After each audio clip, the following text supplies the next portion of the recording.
Today I am going to discuss the concept of symmetric determinants and skew symmetric determinant, right? So let's suppose if we have 3 by 3 determinant is in the form like this, okay? So in which the suffix of any element indicates its position. So here A12, so suffix 12 is indicate the suffix 12 of the element A12 indicate that this element is in the first row and the second column, right? So and if aij equal to aji for all I comma j equal to 1 2 3, then the determinant is said to be symmetric. So I indicate uh, I indicate the number of row and j indicate the number of column. Okay, so that let's suppose we have a determinant like this. Okay, so this determinant is actually a symmetric determinant. Why? So the position of h equal to actually a12, and here again the element at the position a21 is also h. So the element a12 is h, and again the element a21 is again h. So we can write a12 equal to a21, okay, which is actually we learn the definition in the definition of our symmetric determinant, that if aij equal to aji and for all I comma j equal to 1 to 3, then the determinant is said to be a symmetric determinant. So obviously this is a symmetric determinant, right? So now let's see the some properties regarding the symmetric determinant. Number one properties is the square of any symmetric determinant is a symmetric determinant, and number B property is the adjoint of symmetric determinant is symmetric. Let's suppose we have a determinant given here.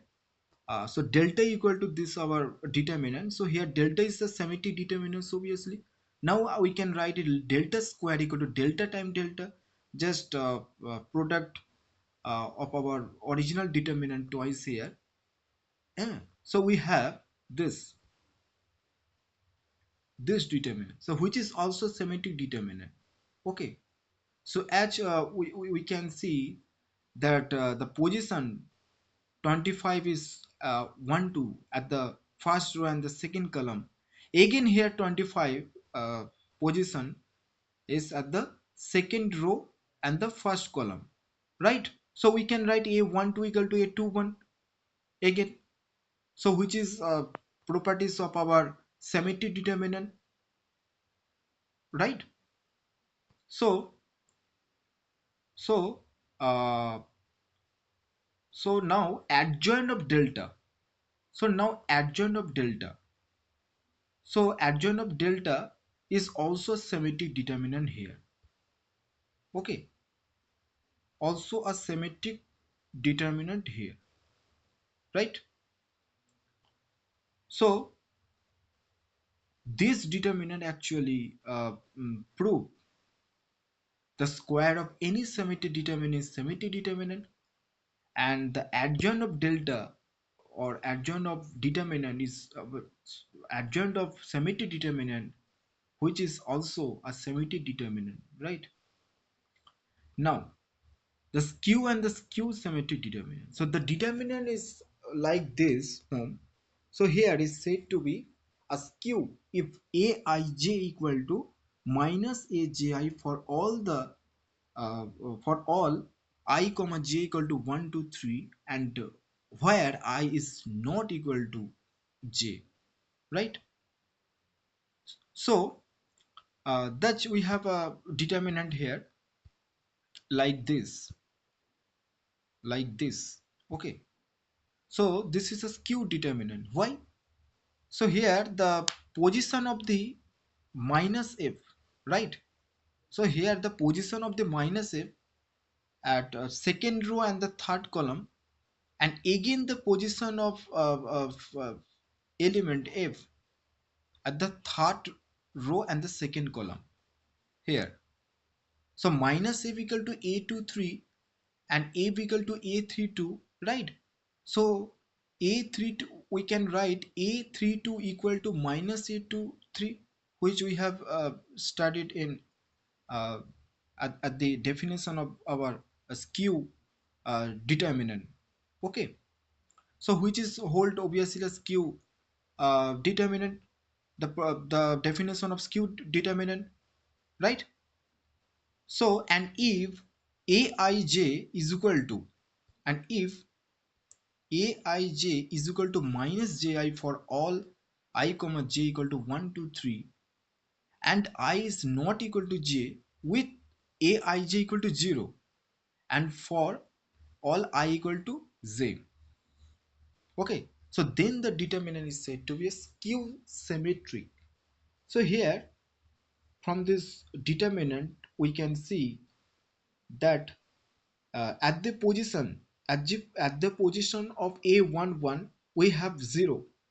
Okay, the value 0, and again at the position of a22 we have a value 0, and at the position 33, third row and third column, we our element is also 0.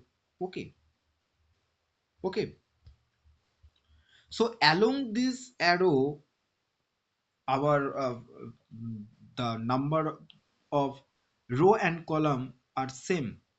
Okay, and here the position of the a determinants is a12. So a12. Okay, so again here the position of minus a, which is equals to, we can write minus 2 1. Okay, so the position of minus a is second row and the first column, so we can write a12 equal to minus a21, right? And here the value of 0 is the position of the 0 here, the first row first column, and again the position of value of this of 0 of this element is second row and the second column, and again for this element third row and third column. So here our satisfy the definition of a skew symmetric determinant. Okay, so here I equal to j. Okay, I equal to j. So this position is a11. Okay, and this position is, just one second, so this position is a11 indicate, and this 0 is a22, and here this value is a33. So our here our row and the column value, that is I equal to j, right? Row value and the column value are equal, and also satisfied our the property or definition of a symmetric determinant, that aij equal to minus aji. Okay,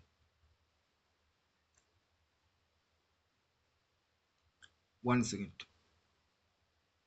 The property of a skew determinant. Okay, so we can say this determinant is a skew symmetric determinant. Now let's see the some properties regarding the skew symmetric determinant. So number one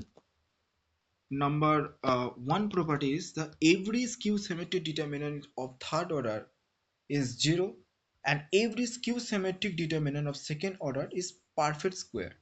So let's see with an example. The delta equal to, this is our given determinant, we can write is minus 1 cube. Taking the minus 1 common from each column, we have minus 1 cube times our determinant, and which is equal to actually minus delta. Okay, now delta minus plus delta, which is equals to 0.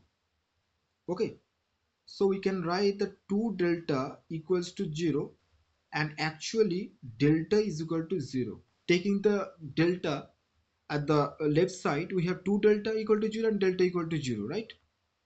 So again, let us consider an even order determinant like this, delta 1 equal to 0, which elements is 0 2 and minus 2 and 0, right?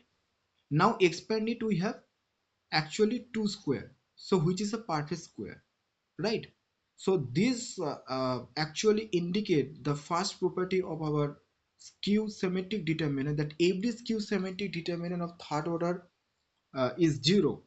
Okay, the value here is 0.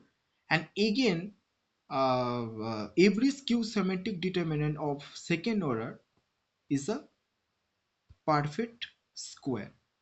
Okay. Okay, do not forget like and subscribe my channel. Thank you.